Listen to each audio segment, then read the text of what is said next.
Non si limitavano a rubare, i loro colpi erano veri assalti, spaccate con arieti d'acciaio o con auto usate come proiettili per sfondare le vetrate. I reati più temuti dai commercianti, quelli che sommano il furto ai danni ingenti. Per mesi hanno imperversato fra il veneziano, il vicentino ed il Friuli Venezia Giulia, ma i carabinieri della compagnia di Portogruaro hanno rovinato loro la festa. I militari hanno arrestato 4 persone, 3 cittadini serbi e un bosniaco, una raffica di colpi accertati e molti altri per i quali sono sospettati. Montecchio Maggiore, si è conclusa questa prima fase, che è quella che ci ha portato al fermo di questi 4 soggetti. Come ho detto, è un'attività che è partita ad ottobre a seguito di una spaccata, di un furto avvenuto all'interno del CAD in Annone Veneto, quindi il territorio della compagnia di Portogruaro. Gli sviluppi investigativi ci hanno poi portato a Montecchio, dove abbiamo operato questi 4 fermi.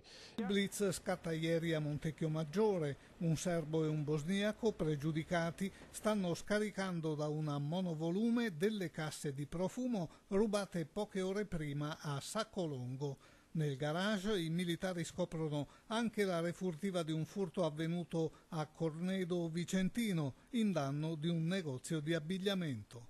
L'obiettivo era non soltanto cercare di colpire il sodalizio criminale o i soggetti che commettono questo tipo di reati, ma anche far sì che il materiale rubato tornasse ai legittimi proprietari, anche perché taluni hanno subito danni ingentissimi al punto da pensare di dover chiudere l'attività commerciale.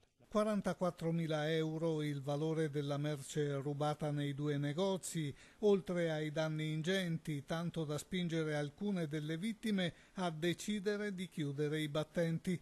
Nel corso di altre perquisizioni sono stati rinvenuti molti arnesi atti allo scasso, fra cui un pesante ariete in acciaio.